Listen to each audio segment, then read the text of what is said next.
பின்பு தேவன் நோவாவையும் அவன் குமாரரையும் ஆசீர்வதித்து, நீங்கள் பலுகி பெருகி பூமியை நிரப்புங்கள்.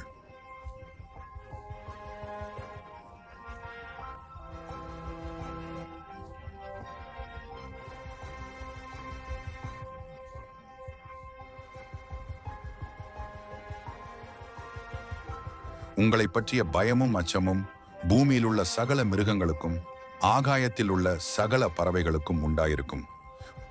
பூமியிலே நடமாடுகிற யாவும் சமுத்திரத்தின் மச்சங்கள் யாவும் உங்களுக்கு கையளிக்கப்பட்டன. நடமாடுகிற ஜீவ ஜந்துக்கள் யாவும் உங்களுக்கு ஆகாரமாயிருப்பதாக.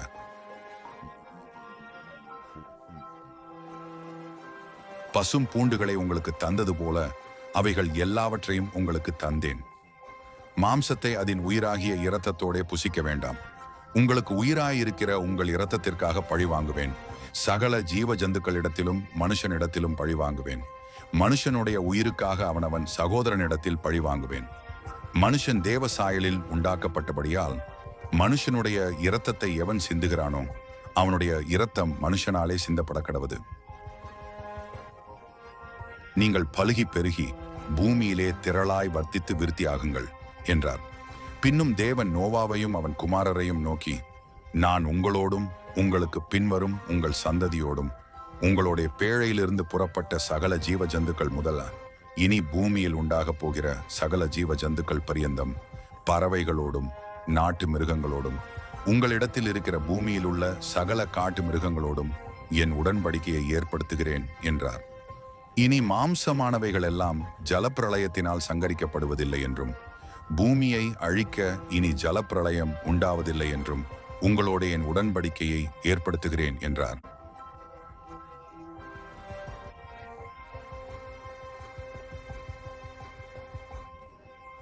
அன்றியும் தேவன் எனக்கும் உங்களுக்கும் உங்களிடத்தில் இருக்கும் சகல ஜீவ ஜந்துக்களுக்கும் நித்திய தலைமுறைகளுக்கென்று நான் செய்கிற உடன்படிக்கையின் அடையாளமாக நான் என் வில்லை மேகத்தில் வைத்தேன்.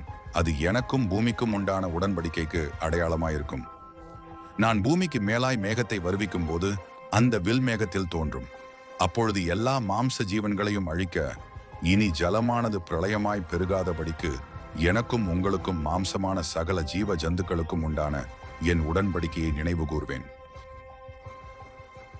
அந்த வில் மேகத்தில் தோன்றும் போது தேவனுக்கும் பூமியின் மேலுள்ள சகலவித மாம்ச ஜீவன்களுக்கும் உண்டான நித்திய உடன்படிக்கையை நான் நினைவு கூறும்படிக்கு அதை நோக்கி பார்ப்பேன். இது எனக்கும் பூமியின் மேலுள்ள மாம்சமான யாவுக்கும் நான் ஏற்படுத்தின உடன்படிக்கையின் அடையாளம் என்று நோவாவோடே சொன்னார்.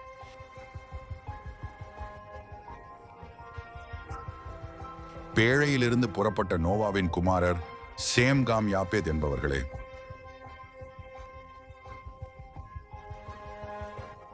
காம் கானானுக்கு தகப்பன். இம்மூவரும் நோவாவின் குமாரர். இவர்களாலே பூமியெங்கும் ஜனங்கள் பரம்பினார்கள்.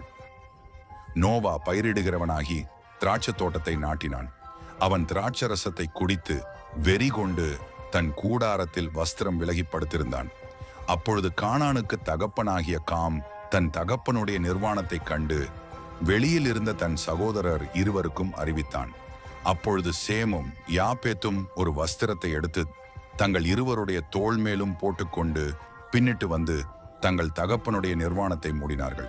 அவர்கள் எதிர்முகமாய் போகாதபடினால் தங்கள் தகப்பனுடைய நிர்வாணத்தை காணவில்லை.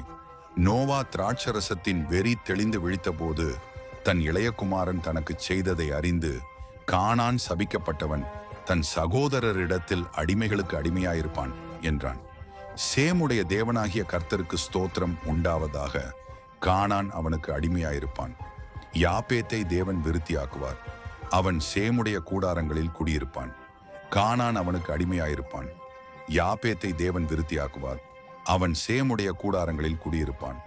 கானான் அவனுக்கு அடிமையாயிருப்பான் என்றான். ஜலப்பிரளயத்துக்கு பின்பு நோவா 350 வருஷம் உயிரோடு இருந்தான். நோவாவின் நாட்கள் எல்லாம் 950 வருஷம். அவன் மரித்தான்.